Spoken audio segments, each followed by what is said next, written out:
pembayaran THR dan gaji ke-13 bagi ASN baik pusat dan daerah serta pensiunan. Seperti diketahui bahwa pemerintah terus mengelola APBN kebijakan fiskalnya di dalam rangka untuk terus mendukung program-program pembangunan dan untuk menjaga perekonomian.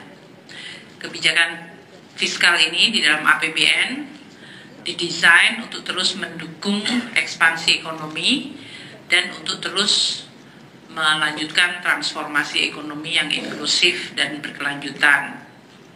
Upaya-upaya termasuk menggunakan APBN fiskal untuk mengendalikan inflasi, terutama komponen pangan, itu juga menjadi penting yang kami akan terus lakukan bersama Bapak Mendagri melalui berbagai program monitoring dari pergerakan harga. Pemerintah juga melalui APBN memberikan jaring pengaman sosial kepada masyarakat karena APBN merupakan instrumen yang sangat penting dan diandalkan. Ini terutama untuk menjaga daya beli masyarakat. Anggaran perlindungan sosial di dalam APBN 2024 mencapai 496,8 triliun rupiah. Ini terdiri dari berbagai program untuk terutama mendukung masyarakat yang paling rentan tapi juga kelas menengah.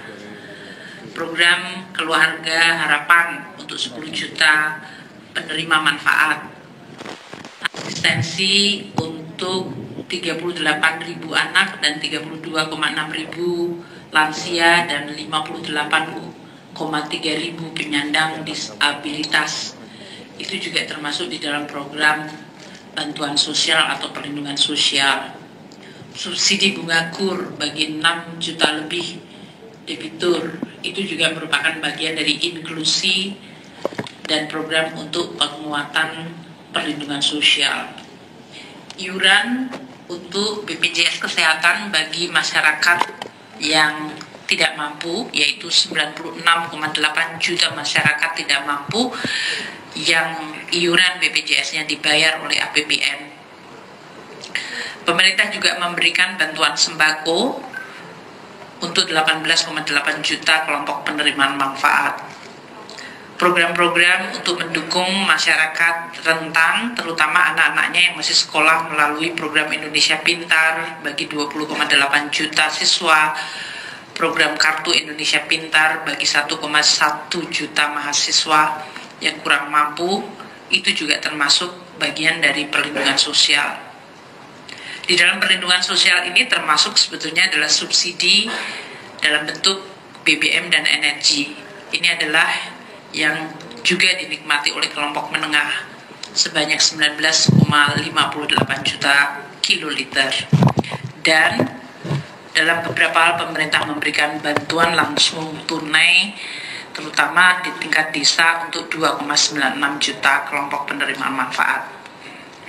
Nah, khusus hari ini kita bicara mengenai tunjangan hari raya dan gaji ke-13. Mungkin untuk memberikan sedikit background pada teman-teman media supaya bisa membandingkan. Karena pada 3 tahun yang lalu kita dihadapkan pada shock yang sangat besar, yaitu pandemi COVID. Tahun 2019, sebelum COVID terjadi, THR dan gaji ke-13 itu diberikan dalam bentuk gaji pokok, tunjangan keluarga, tunjangan jabatan umum, dan 100% tunjangan kinerja. Itu diberikan untuk tunjangan hari raya, jadi 1 additional plus gaji ke-13. Dengan demikian, ya masyarakat ASN sebetulnya dalam hal ini mendapatkan 15 kali gaji dalam setahun, yaitu 12 plus THR, 14 plus THR plus gaji ke-13. Tahun 2020 di mana terjadi shock yang luar biasa karena pandemi COVID, maka hampir seluruh anggaran itu dipotong kecuali untuk kesehatan dan bansos. Nah, salah satunya adalah kebijakan untuk THR dan gaji ke-13 tahun 2020 itu kemudian dikurangkan menjadi hanya gaji pokok, tunjangan keluarga, dan tunjangan jabatan umum. tunjangan kinerja tidak diberikan, dan THR pada tahun 2020 itu hanya diberikan bagi para pekerja ASN pelaksana. Pejabat negara tidak mendapatkan, eselon 1 tidak mendapatkan, eselon 2 dan jabatan fungsional utama madya yang setara dengan eselon 1 dan eselon 2 itu tidak mendapatkan THR tahun 2020. Jadi yang diberikan adalah kepada pejabat eselon ketiga atau pelaksana, dan itu pun hanya gaji pokok, tunjangan keluarga, dan tunjangan jabatan umum. Tahun 2021, seiring dengan membaiknya kondisi ekonomi meskipun masih dalam pandemi, maka THR, tunjangan hari raya dan gaji ke-13 agak dimodifikasi. Tahun 2021 gaji pokok, tunjangan melekat, yaitu tunjangan keluarga, tunjangan pangan, dan tunjangan jabatan umum, komponennya tetap sama, namun diberikan kepada seluruh, tidak hanya para pelaksana, tapi eselon 1, 2, eselon 3, jabatan fungsional utama dan madya, serta pejabat negara. Tahun 2022, di mana APBN mulai bisa kembali cukup membaik, maka THR dan gaji ke-13 ditingkatkan komponennya, yaitu gaji pokok, tunjangan melekat, yaitu tadi tunjangan keluarga dan tunjangan pangan, tunjangan umum atau jabatan plus 50% dari tukinnya diberikan. Dan ini diberikan kepada semua, yaitu kepada seluruh ASN, pusat, daerah, termasuk pejabat negara.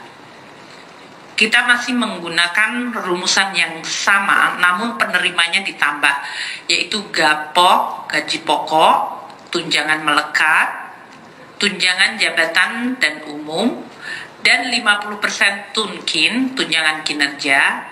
Namun kita juga memberikan kepada pekerja, yaitu guru yang bukan ASN ya dalam hal ini, atau ASND, dan TPD, dalam hal ini tunjangan profesi guru diberikan, tunjangan profesi D itu apa ya Pak?